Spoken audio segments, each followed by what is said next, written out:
Good afternoon, and thank you for joining us for the Holocaust Center for Humanities Lunch and Learn program. A live transcript for this program is available on Zoom for anyone who would like to use it. Click Live Transcript at the bottom of the screen and click Show Subtitles. I'm Alana Cohn-Kennedy, the Chief Operating Officer at the Holocaust Center for Humanity.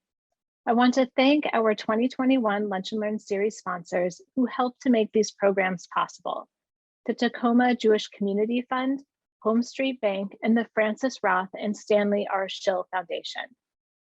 Today, December 7th, 2021, marks the 80th anniversary of the Japanese attack on the US Naval Base in Pearl Harbor, Hawaii. The attack on December 7th, 1941, killed 2,403 Americans and injured over 1,100 others. The United States declared war on Japan the next day. Today, we remember and honor those who lost their lives and those who survived trying to defend the United States. The United States entered the war and simultaneously identified its own citizens as enemies, forcing Japanese Americans from their homes and transporting them to remote detention camps. The attack on Pearl Harbor was a turning point, and it would be more than 3 years before this war would come to an end. We mark another significant turning point in World War II and the Holocaust on January 27th. On January 27th, 1944, Auschwitz was liberated by the Soviet Army. By this time, more than 1 million people, the majority of them Jewish people, had been murdered at the Auschwitz-Birkenau camp complex. January 27th has since been designated as International Holocaust Remembrance Day and serves as a day for remembrance and education around the world. Join us on this January 27th, 2022, for an unforgettable performance that will be offered both in person at Town Hall Seattle and virtually. Commemorating International Holocaust Remembrance Day, we will be hosting a live musical performance of Hours of Freedom, which recognizes and honors the passion and creativity of musicians in the Camp Terezin and their determination to resist and continue creating music at all costs. Aware that their lives were fragile and that deportations to the East were a constant reality, Hours of Freedom explores their need to create this new music as affirmation of a future. Registration is now open, and you can register today on our website, and there's a link in the chat. When looking at the history of the Holocaust, I have frequently heard the question, why didn't Jews just leave? Both historically and today, persecuted groups are faced with similar challenges. One, countries close their borders and restrict immigration to refugees. And two, many do try to leave, sometimes successfully and sometimes not. The story of the St. Louis is an extraordinary example, a ship that left Europe carrying primarily Jewish refugees, only to be denied entry at its destinations of Cuba and the United States. In the end, it was forced to return the refugees to Europe. It is a glaring example of the world's indifference. What happened to these Jewish passengers once they were delivered back in Europe? Scholar and researcher Scott Miller set out to find out their fates. Scott Miller was a founding staff member at the United States Holocaust Memorial Museum, where he worked for more than 30 years and is the co-author of Refuge Denied, the St. Louis Passengers and the Holocaust, the story of their search for the St. Louis passengers. Scott managed and was spokesperson for the Holocaust Museum's Rescue the Evidence initiative, the program to build the collection of record on the Holocaust through the acquisition of primary source and original research materials. In this capacity, he directed the museum's archival, artifact, photo, film, music, and oral history collections. Currently, Scott is a curatorial consultant for the Museum of Jewish Heritage in New York City, and he is joining us today from Washington, D.C. Scott, it is an honor to have you with us. Thank you so much for being here today. And Scott will take questions at the end of the program. Please type in your questions at any time in the Q&A feature at the bottom of your screen. Thank you so much, Scott, and I will turn it over to you. Okay, thank you, Ilana and Richard, and for to everyone involved with the Holocaust Center for Humanity in Seattle. It's great to be with you. I'm here in Washington, D.C. Hopefully next time we can meet in person.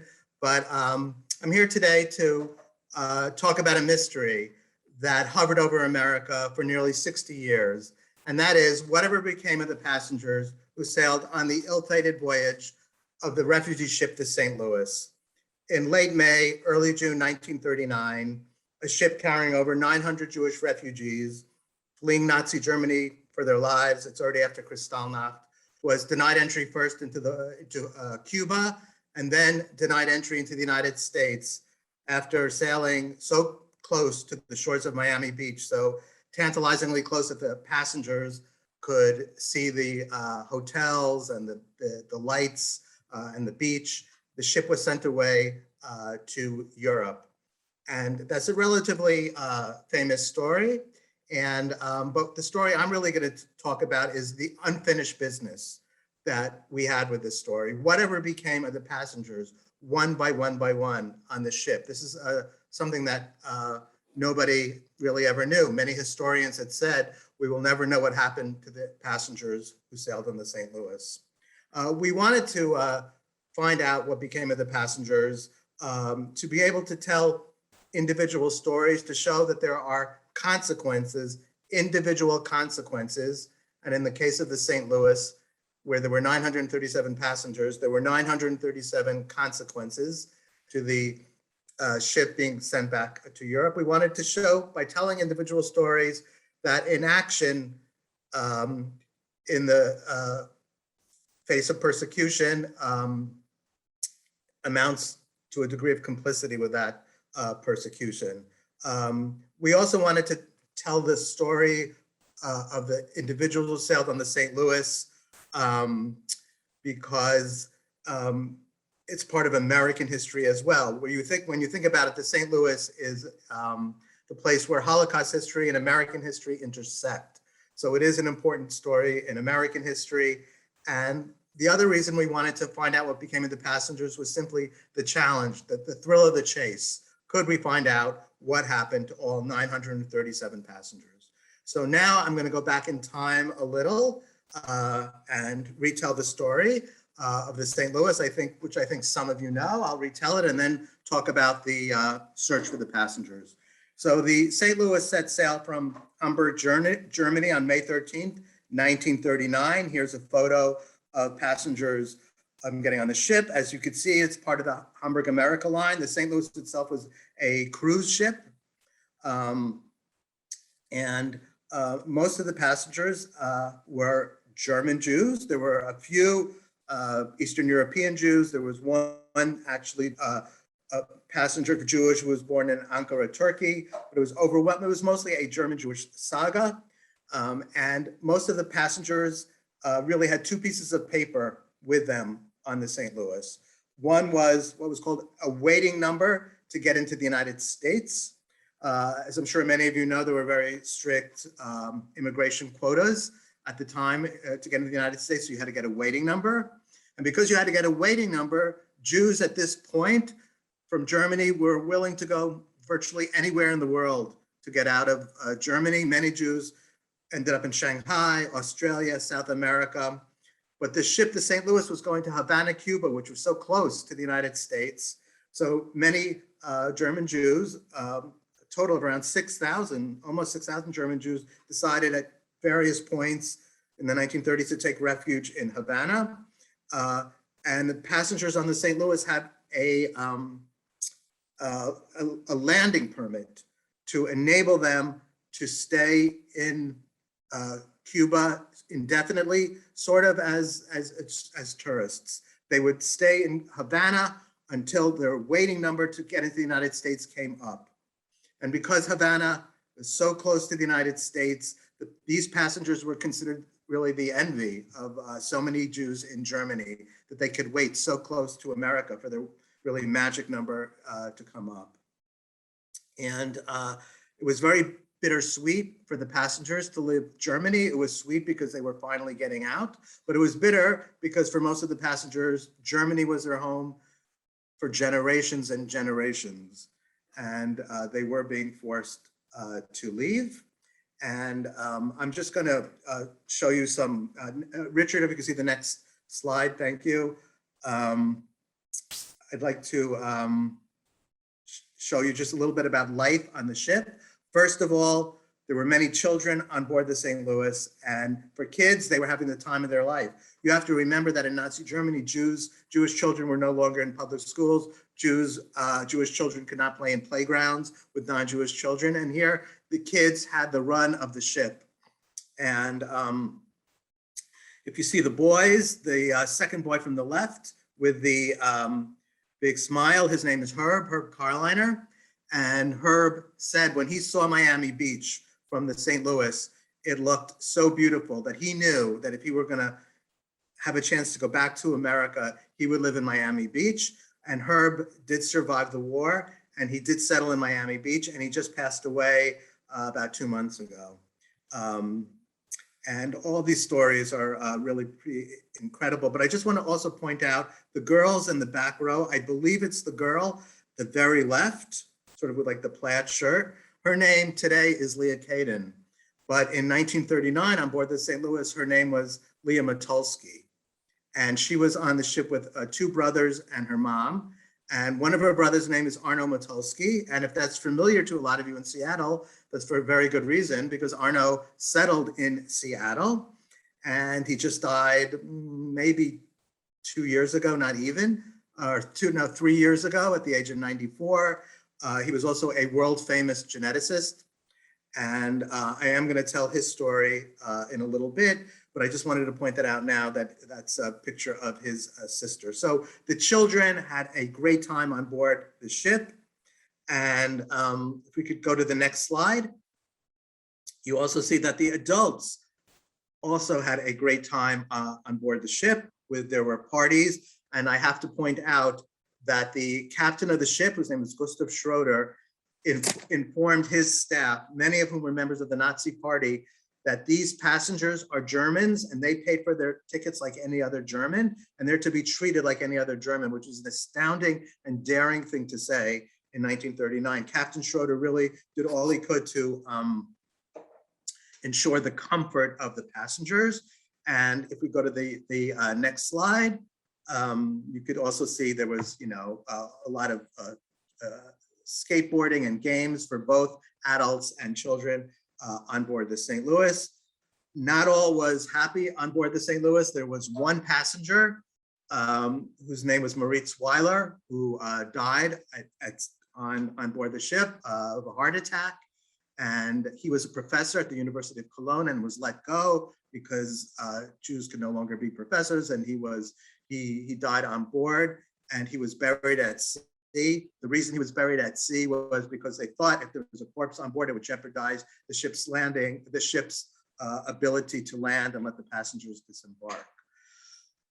So the St. Louis arrived at Havana on exactly 2 weeks after it set sail on May 27th. And if we could see the next photo. So when the ship sailed, you can imagine the great excitement among all the passengers that finally they were touching freedom, almost touching freedom. And you could see that the passengers could, again, Havana looked just so beautiful from the ship, but they were very concerned because they were still not disembarking. And there were some Cuban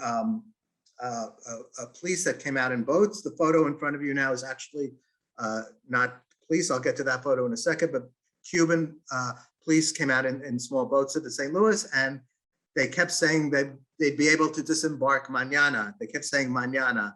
And as many St. Louis passengers told me, mañana never came. There was no tomorrow. The passengers were not allowed to disembark. Many of the passengers had relatives who were either living in Havana or flew down to Havana from the United States to greet them.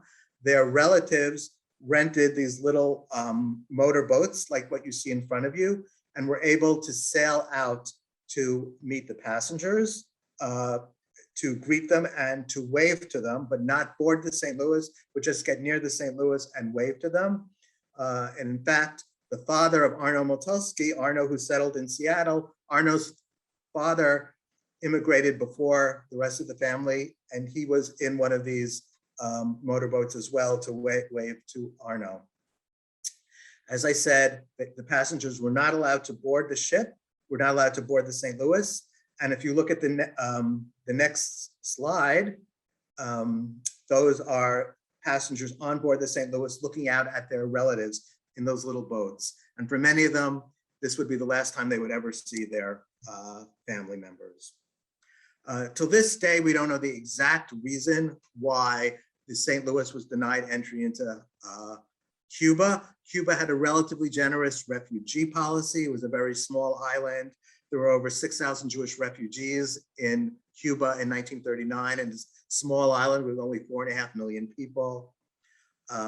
We do know that right before the St. Louis arrived, around a week before the arrival of the St. Louis, there were major anti-immigrant, xenophobic protests, pro-fascist protests in Havana.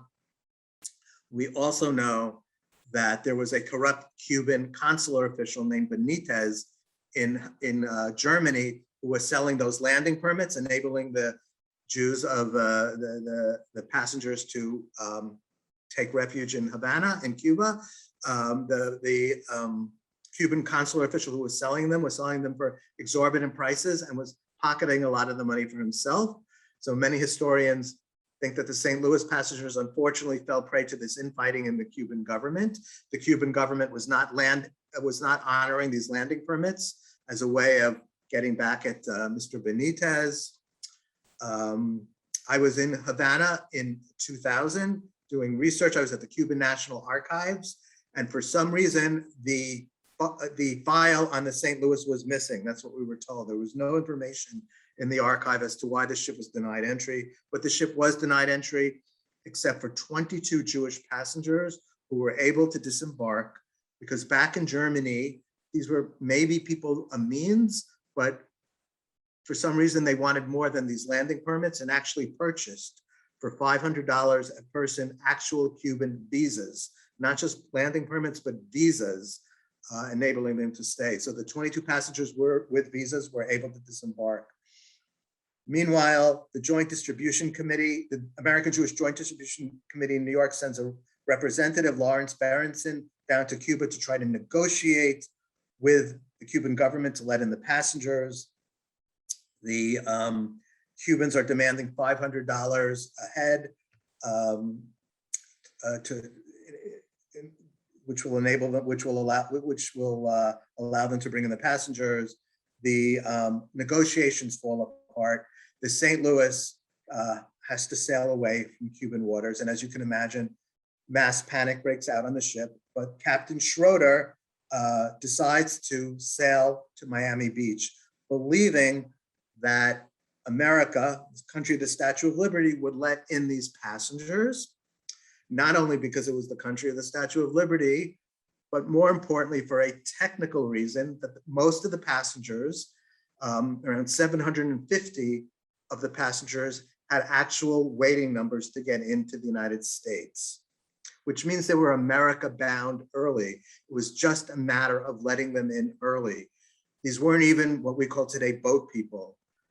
I mean, they were people on a boat, but they were not boat people. They actually had paperwork to get into the United States. It was a matter of letting them in early. And again, as I said, the ship sailed so close to the shores of Miami Beach. Telegrams were sent to President Roosevelt, to various government officials, and to the State Department asking for entry based on the fact that the passengers had these waiting numbers. And the passengers did hear back from the State Department, not from the president, but from the State Department, from the visa division of the State Department, saying that they would have to wait their turn till the waiting numbers came up and they would have to leave American waters. And so that's what happened. On June 7th, 1939, the St. Louis sailed slowly away from American waters. Maybe later, I want to devote most of the time to talking about the search for the passengers, but maybe later during Q&A, we can talk more about Roosevelt and American immigration policy in general. But suffice it to say, the St. Louis was turned away, had to go back to Europe. Again, mass panic breaks out on the ship. There were rumors of mass suicide if the passengers had to go back to Germany. But fortunately, for the short run at least, due to the efforts of the American Jewish Joint Distribution Committee, a deal was brokered between the ship and 4 Western European countries other than Germany to take in the passengers. And those countries are England, France, Belgium, and the Netherlands. So when the St. Louis arrives in the Netherlands, in Antwerp, they didn't have to go back to Hamburg, they went to Antwerp. They disembarked in Antwerp and the passengers were divided between those 4 countries. So at the time, June 17, 1939, this was considered the happy ending to the story. But we all know, with hindsight, this wasn't a happy ending to the story, because 3 out of those 4 countries to where the St. Louis passengers were sent, France, Belgium, and Holland, were invaded and occupied by the Nazis by May 1940, May and June 1940. So to be a Jew in any one of those countries, any one of those 3 countries in 1940 was, for all intents and purposes, the same as being a Jew in Germany again. So the St. Louis passengers, you could say, were double-crossed. They were double-crossed because they were deceived and they literally had to double-cross the ocean. And yet again, by 1940, they're back under German control. And that's where my story and colleagues at the Holocaust Museum in Washington, where our story picks up, where we wanted to know what became of these passengers. And I want to add, though our focus were on the 620 out of the 937 who were in France, Belgium, and Holland, we were also very interested in what happened to the passengers in England, because we wanted to make sure that they all stayed in England and didn't try to go back to the continent during the war. And I will get to that later. So the devil's in the details. How do you find out what happened to 937 individuals from 50, 60 years ago? And Richard, if you go to the next slide. Fortunately, in the archives of the Holocaust Museum, we had a list of all the passengers. This was a list printed by the American Jewish Joint Distribution Committee, which gave us their names. Not much information, but it gave us their age and it told us to which country they were sent. You can see on the right, it says Belgium, England, France, and Holland. So at least those were some leads. And the first thing we did after this, we looked at deportation lists, especially from the Western European countries where the St. Louis passengers were, France, Belgium, Holland, and where tens of thousands of Jews were deported either to Auschwitz, mainly to Auschwitz and Sobibor. And within a few weeks, we found the names of, about 200 St. Louis passengers who were deported. And even though intellectually we knew we would find the names of these passengers, it was still shocking to see the name of somebody that you knew was off the coast of Miami Beach in 1939 and then see their name on a deportation list to France, to Germany, to Poland from France, Belgium, or Holland. And Richard, if we can go to the next slide. This is the Dublon family, who were from Erfurt, Germany. 2 brothers, Willie and Eric, and their extended families. And this is an example of, this is a very happy photo on the St. Louis. The entire Dublon family in 1942, they were all deported from Belgium to Auschwitz, where they were all killed. And you see the little girl in the middle, her name's Laurie Dublon. She was around 7 years old on the St. Louis. And if you go to the next photo, we could see Laurie. She's actually sitting on the bench at the very left with a big bow. This was a photo sent to us by a man actually in California who grew up in Erfurt, Germany, who was Laurie's little boyfriend when they were in kindergarten. And he sent us this really heartbreaking photo. Laurie and her whole family on the St. Louis were deported to Auschwitz. So after we looked at the deportation lists, we went to the National Archives in Washington, and I'm sure many of you may have done family genealogy, immigration research there. And we looked at the names of, we looked up names of St. Louis passengers, and happily, we were able to find that a few hundred St. Louis passengers, based on matching information, were able to immigrate to the United States, either because their waiting number came up in time in late 39, 40, 41, or somehow they survived the war and got to the United States afterwards. We found immigration records. But then when we added up the numbers of the Jews who deported with those who immigrated, whose names we found at the National Archives, the numbers didn't end up to be anywhere near 937, which was the total number of passengers on board the St. Louis. In fact, there were close to 300 missing, or what we called unidentified St. Louis passengers whose names eluded the documentation, and we don't know if they survived or were killed. So at that point, we realized we had to change our tactics. And instead of just looking for documents to tell us what became of the St. Louis passengers, we had to look for people who would tell us what happened to the St. Louis passengers. We knew there were people all over the world who could fill in this missing information. It was just a matter of finding them. So the question is, how do you find these people? And I want to remind everybody here, we started this project in the 1990s. So, you know, today when I speak to school children and I ask them, well, if you want to try to connect with people all over the world and find information about what happened to people 50, 60 years ago, what do you do? And of course, all the answers are, you know, Facebook and, you know, Twitter and all the, you know, social media.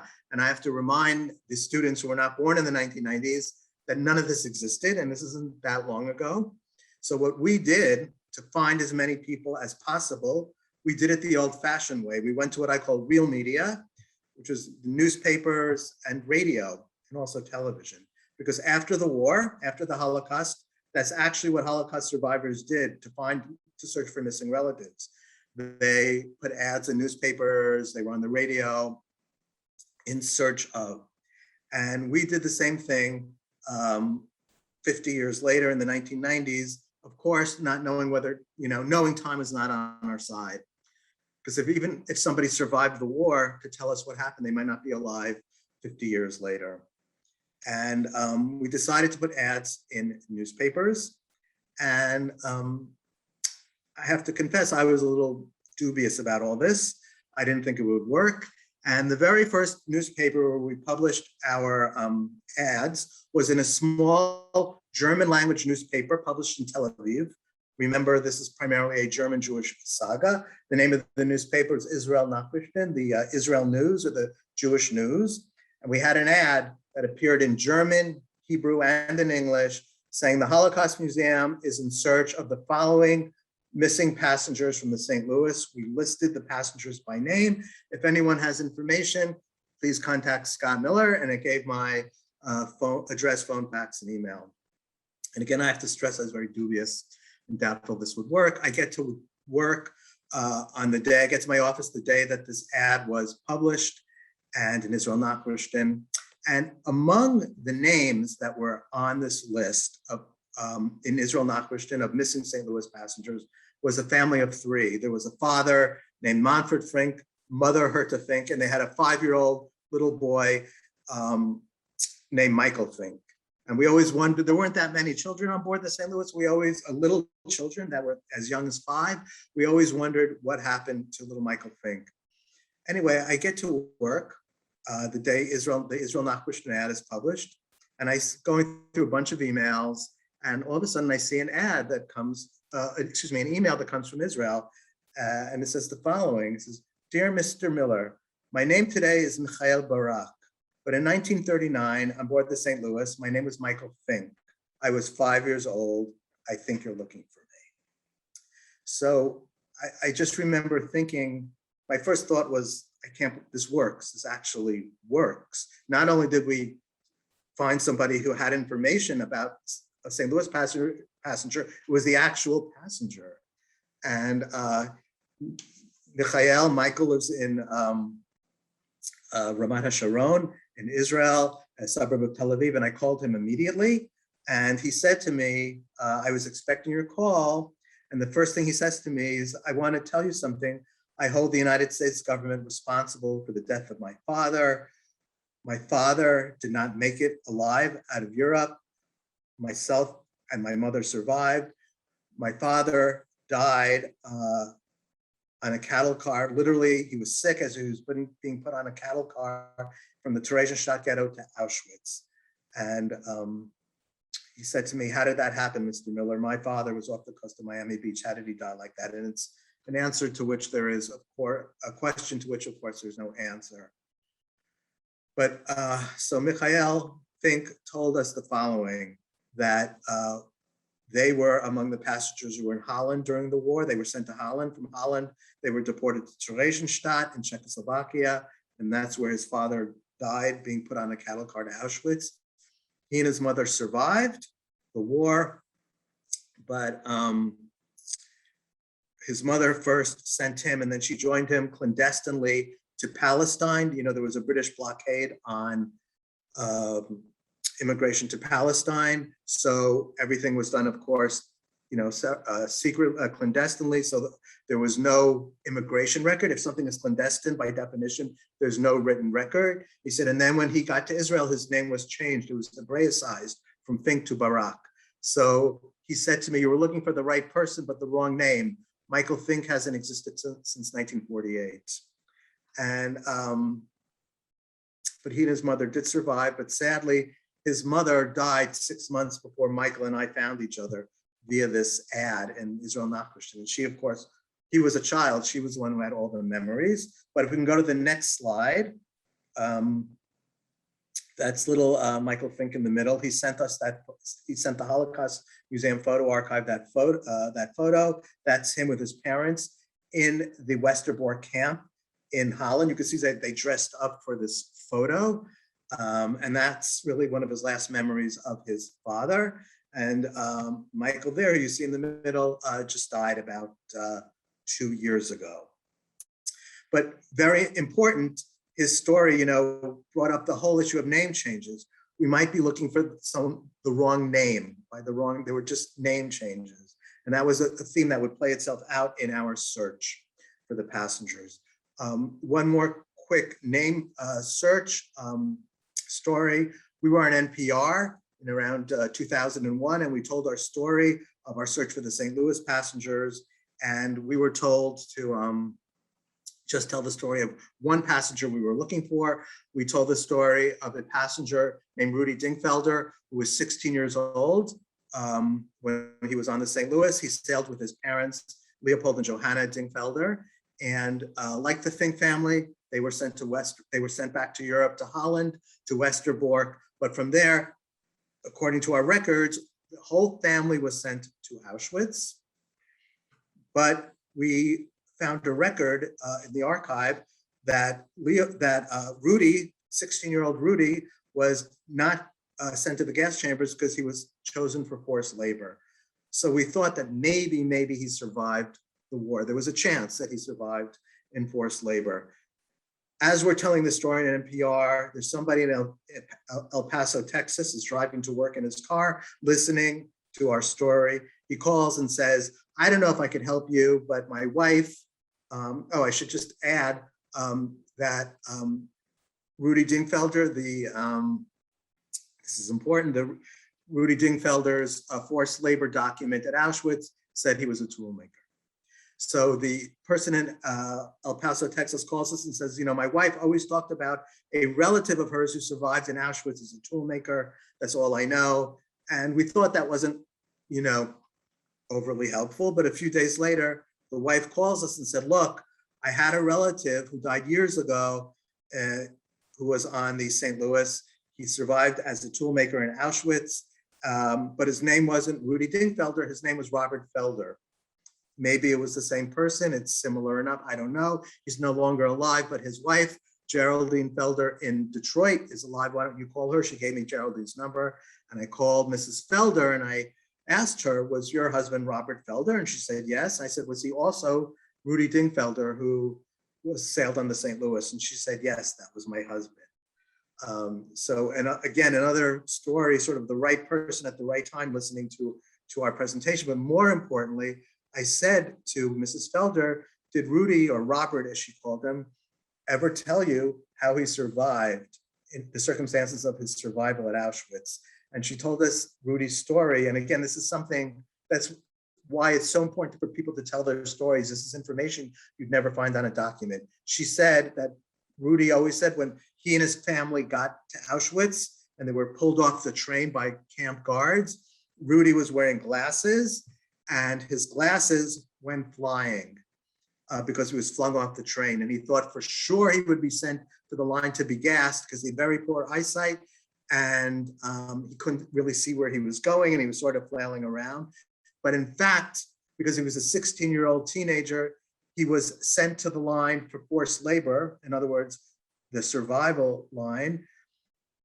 And because he wasn't wearing glasses, every 16-year-old boy with glasses, because of the stereotype that you're weaker if you wear glasses, was sent to be gassed. But because his glasses went flying, he wasn't wearing glasses, he looked healthier, he was sent to the line for forced labor. And then when he was asked, you still had to show you were productive, when he was asked if he has a profession, a trade, he had the presence of mind not to say what his family trade was, what his father's trade was. His father was a kosher butcher in Plauen, Germany. Rather, he said, I'm a tool maker. And in fact, he survived at Auschwitz as a tool maker. That's another story of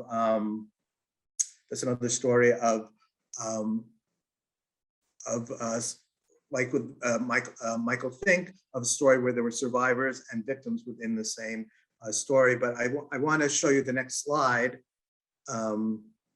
which that's a photo that Cheryl Dingfelder sent us.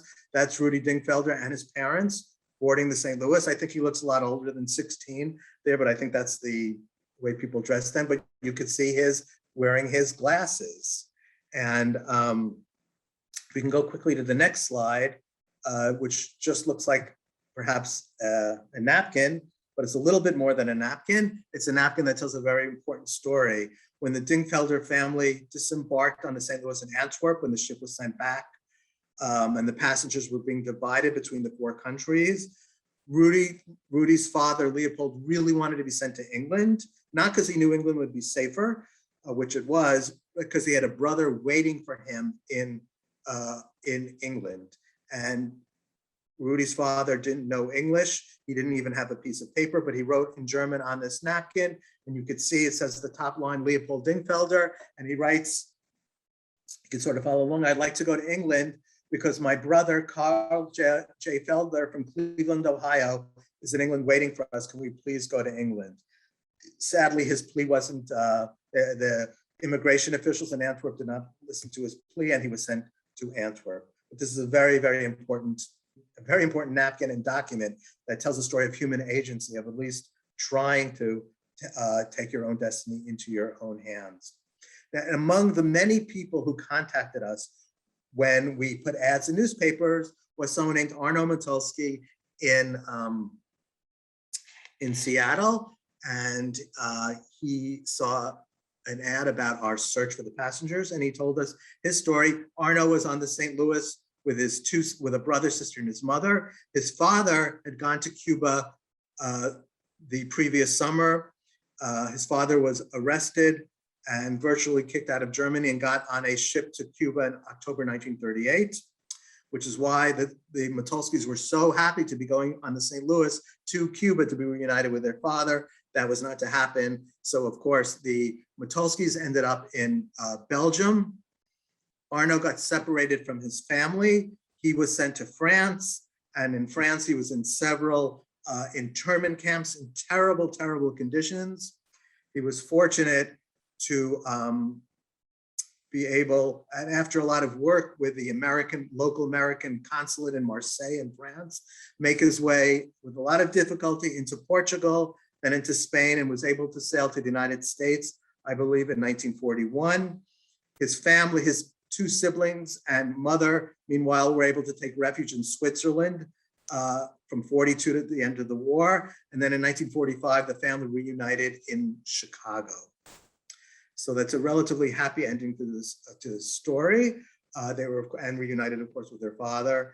But it's a harrowing story. And I know many people in Seattle were privileged to meet Arno and hear his story from him, which I hope many of you were able to do. So I just have a few more minutes, and I want to continue with the search. I don't want to give you the impression that we just were putting ads in newspapers and we found everybody. We also took a different approach. We knew that Israel and New York City, the United States, were the two centers of world Jewry after the war. To be sure, we did a lot of work in Europe, searching the communities and communal records in Belgium, France, Holland, where St. Louis passengers were stuck during the war. But we realized that if you really want to find people who can tell you stories, it's not so much where Jews came from, but where they went to. And that was really Israel and the United States. I'm going to focus in the few remaining minutes I have now in the United States and on the largest Jewish city in the world, certainly in the United States, a city that I grew up in, New York City.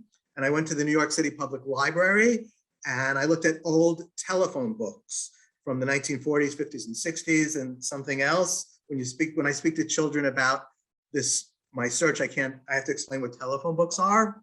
And there was no whitepages.com back then. And we started with Manhattan and started looking for the names of St. Louis passengers. And very quickly, we found many names of St. Louis passengers. We don't know if they're the same people. What do phone books tell you? An address and a phone number. But I did notice something, that all the addresses of these people who had these very quintessential German Jewish names, all the addresses were sort of in a 30 block, 40 block radius on the upper west side of Manhattan, a neighborhood called Washington Heights. And some of you, if any of you are the descendants of German Jews, there's a very, very good chance you had relatives who lived in Washington Heights, because after the war, really until the 1960s, Washington Heights was really the center of the German Jewish diaspora. I grew up not far from Washington Heights. It was referred to, it was called Frankfurt on the Hudson. It was sort of sarcastically called the Fourth Reich because of the predominance of German Jews in the neighborhood. And when I saw this in these old phone books, I got very excited. I took the subway all the way up to Washington Heights. I got out on the street. I had not been there in like 40 years. And I realized it was a very different neighborhood than what I remember. It's still a refugee neighborhood, but no longer Jewish refugees from Germany, but rather mainly from Latin American countries. But I saw a synagogue was still there. It was called Sharei HaTikva. I knock on the synagogue door. A very old man wearing a yarmulke, carrying a hammer, I think for protection, I don't know, came to the door. I opened the door and I explained my project and that I'm searching for these passengers of St. Louis. And I'll never forget what he said to me. He said, if you're looking for information on St. Louis passengers, you've come to the right neighborhood. Washington Heights still has quite a lot of German Jews left. Even this was in the 1990s. And he showed me old membership records from the synagogue. And even just by looking at the membership records of the synagogue, you could see this was a synagogue of Holocaust survivors. You know, when you join a synagogue and they ask for the yard site of a relative, you put down the date of the yard site. Here, where it's asked for yard site, date of death, they were all question mark, question mark, Auschwitz, question mark, Sobibor, question mark, Berlin. The pain of the membership of these synagogues in Washington Heights were palpable by looking at their membership records. Anyway, to make a very long neighborhood story short, even by looking at these membership cards, we were put in touch with people with similar last names, same last names as St. Louis passengers. Many times they were related and were able to tell us what happened to the passengers. And as it turns out, dozens of St. Louis passengers who survived came to America. Their first point of refuge was Washington Heights. You're looking at a photo in front of you now. This woman, second from the left, her name was Ilsa Marcus. She was on the St. Louis with her newlywed husband, brother, parents, and a cousin. She was the only one to survive the war. I met her in Washington Heights. They were in hiding in Belgium, but they were betrayed, and everybody was deported, including herself. She was deported to Auschwitz. She was the only one to survive.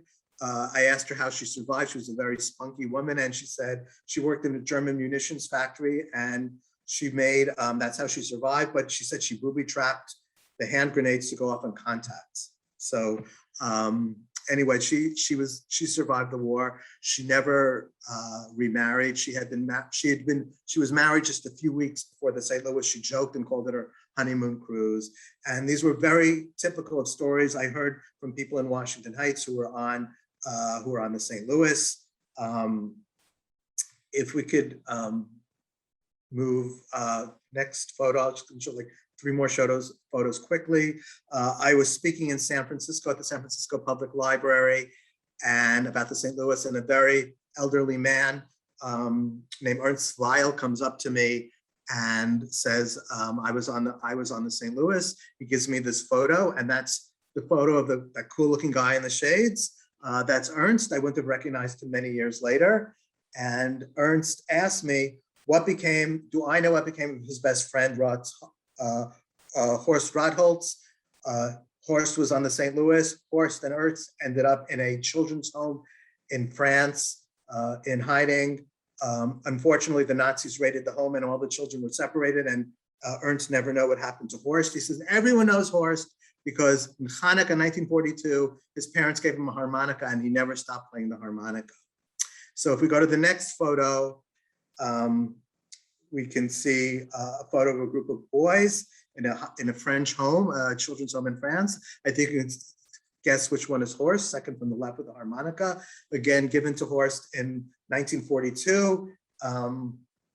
In December 1942, Horst was deported to Auschwitz in January 1943. A month later, we had to tell Ernst what became of his buddy.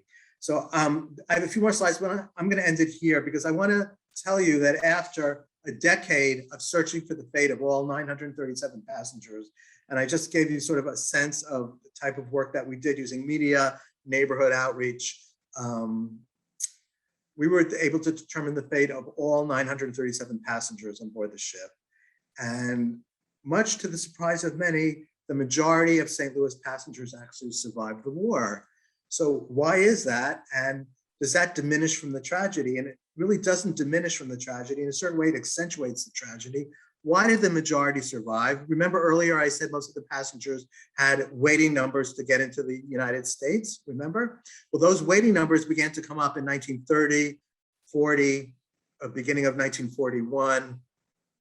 And that tipped the scale in favor of survival for this group of German Jews caught in the Holocaust. But there were 254 who were deported to Auschwitz and Sobibor. They too had waiting numbers to get into the United States. And with a little less xenophobia, anti-Semitism in the State Department in America at that time, this could have been a great rescue story. They all could have and should have been saved. It really did not have to be so complicated. And I think of the St. Louis passengers really wherever I go. I think of them here in Washington, D.C., where I live, when I see the monuments of freedom and democracy here, very close to the Holocaust Museum. I think of the St. Louis passengers whenever I drive into New York, not just because you see the Statue of Liberty, which was the first thing my grandparents saw when they came from Russia in 1904, but also when you go into New York City, if you drive in across the George Washington Bridge, the neighborhood you enter is Washington Heights. That's your first neighborhood in Manhattan. So I think of German Jewish refuge in this country. And I think of the St. Louis passengers whenever I land at Ben Gurion Airport in Israel, which in a normal year is around 3 or 4 times a year, not right now because of COVID. And I think if only this was here in 1939, how important it is that there's one country in the world, just one country, where the port of entry is controlled by Jews, and no immigration official can say there are too many Jews in this country, which sadly is what happened in the United States in 1939. So I'm going to leave you with that. I don't know, I think I spoke longer than the allotted time, so I don't know if there's time for Q&A, but I'm happy to answer if Alana, you want to ask. Absolutely. Thank you so much, Scott. I love the personal stories that you have and all of these individuals and how they got to where they did. I hope I didn't speak too fast. I'm from New York. I speak fast. It was excellent. I want to share with you a comment that we got from Danny Cadden in Olympia. And he said, Danny. Yes, he's joining us today. And he said, I'm grateful Scott has mentioned my mom, Leah, and my uncle, Arno Matulski. My mom is indeed in the photo of kids shown earlier, but she's the girl second to the left, just for the record. And he says, I just visited my mom in Chicago this past weekend, and she always talks about her experiences on the St. Louis. We all appreciate the work of Scott and colleagues, and that this story is told whenever possible. Danny, I tried to locate you yesterday because about that photo, it was killing me that I couldn't remember which one it was. I knew it was toward the left. It's wonderful. So there's a couple questions here. Some of them touch on some of the information that you provided, and maybe this gets a little further. So one question that came in says, I understand the ship was denied entrance also in Canada. What about Mexico? And was there not another country in the area that would allow the St. Louis entry? Okay, so first of all, the St. Louis actually did not try specifically to go to Canada, though many people say it went to Halifax and was turned away. That didn't happen. Captain Schroeder, after the ship was turned away from the United States, was very concerned. There was very little fuel. There was very little food left on board. And he made a decision to go back to Europe, but he was in constant touch with the American Jewish Joint Distribution Committee, and he thought at the time that he was making the best decision for the passengers. The Dominican Republic was really the only country that agreed to admit some additional immigrant refugees, actually before the war in 1938. But no, they did not try to get into another European country. There were, two other ships that very small. The St. Louis was large; it's almost 1,000 passengers. There were two very small ships that arrived at Havana around the same time as the St. Louis. One was the Flounder, and was denied entry into Cuba, and then it sailed from France, sailed back to France. And nobody knows what happened to those passengers. It was only about 110 passengers, but it's a great project if someone wants to take that on. Then there was another ship that did, after it was denied entry into Cuba, went to Mexico, denied entry, and then it was put in the passengers were able to disembark in the American zone in Panama, and then eventually did end up in the United States. So yes, perhaps had Captain Schroeder, hindsight's 2020, tried to get into another country in South America, Latin America, perhaps it would have happened. But those countries, there was an issue of hemispheric security, and the countries were actually very cautious about taking in Jewish refugees. What was the ship called that returned to France? The smaller ship. Flandre, Flandre. Interesting. Eugene asks, has there been any official acknowledgement or apology by the U.S. government for turning away the St. Louis? Yes and no. There really hasn't been a major apology, but this must have been around 15 years ago. There were a group of St. Louis passengers came to Washington, D.C., and Arno Matulski was among them. And I think that's the first time I met Arno. And there was a meeting at the State Department for the passengers, and an official, the Assistant Secretary of State met with the passengers, and he apologized 50 years later, 60 years later, for what the Americans, denying entry to the St. Louis passengers. It was very moving, and he started out his talk by saying, I want to say to you what America should have said to you 60 years ago, and that is welcome. That's how he started out his talk. It was very moving. So that, you know, and also in State Department parlance, there's I know people work at the State Department. They say that the case of the St. Louis comes up all the time in talking about refugee policy today. They say, we don't want another St. Louis. We don't want another St. Louis. It's used in a very generic, you know, symbolic way. So it definitely made an impact on the government. Well, that actually gets to my last question for you, which is, what do you think the survivors of the St. Louis, what do you think they want us to take forward with all of these stories and this history? Okay, well, you know, that's a question that I asked many of the passengers. It's sort of, I don't say dangerous question, but it's dangerous to answer because the St. Louis passengers, like many survivors, and it's not a monolith, so it's hard to talk about they. Most of the passengers, I actually remember talking about this with Leah Cadden, Danny's mother, about you know, lessons for today, and that one would hope that the impact of the St. Louis, there's nothing we can do to bring back the lives of those who were killed, but that it would make people more sympathetic, more generous to refugees today.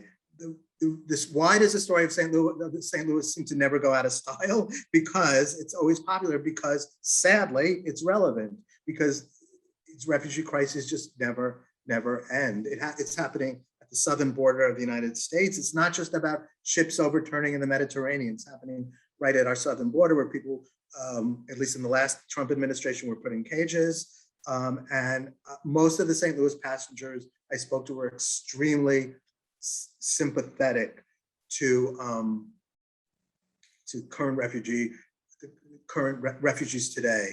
They didn't say, well, we had it so much worse, the Holocaust was worse. We all know the Holocaust was worse, but there's a bigger point about compassion to refugees that I felt most of the St. Louis passengers I spoke with were able to articulate just beautifully. That's a powerful message. Thank you. Thank you so much, Scott, for this wonderful presentation and for all of your research and time that you have put into helping to carry this story forward. Oh, thank you. Thank you for the invitation. It's really been a pleasure to have you with us. Thank you. And I want to thank everybody for joining today's program. The program today was recorded and you can find it on our website starting tomorrow. Programs like these are possible because of the generous support of our donors. And if you found today's programming interesting, please consider making a donation to help support more programs like this one. You can make a donation quickly and easily on the Holocaust Center's website. Please join us for our next program on the third Tuesday of December 21st, for the fourth program in our winter series entitled Remembering Felicia, the son of an Auschwitz survivor shares her story, with Matthew Ehrlich. Felicia was born in Krakow, Poland in 1923 and was one of 7 children, 4 girls and 3 boys. In the spring of 1941, Felicia and 1 brother were sent by the Nazis to the Krakow ghetto, while her mother and other siblings were sent to Tarnow, about 70 miles away. Luckily, Felicia was able to get work outside the ghetto, cleaning the offices of German officers. Felicia was able to acquire false identity papers and found work in a hotel. But when she was caught and accused of stealing, Felicia was sent to a camp as a political prisoner. Felicia's son, Matthew Ehrlich, tells her incredible story. I want to say a special thank you to Richard Green, our Museum and Technology Director, who's running the technical side of this show behind the scenes. Also, a huge thank you to our CEO, Dee Simon, and to our entire team, Lori Werschel-Cohen, Jenna Sitman, Paul Regelbrug, Julia Thompson, Morgan Romero, Amanda Davis, Devonshire Lockie, Katie Lawrence, and Allie Laps. Thank you again for joining today's program, and we look forward to seeing you again on December 21st. This concludes our program for today.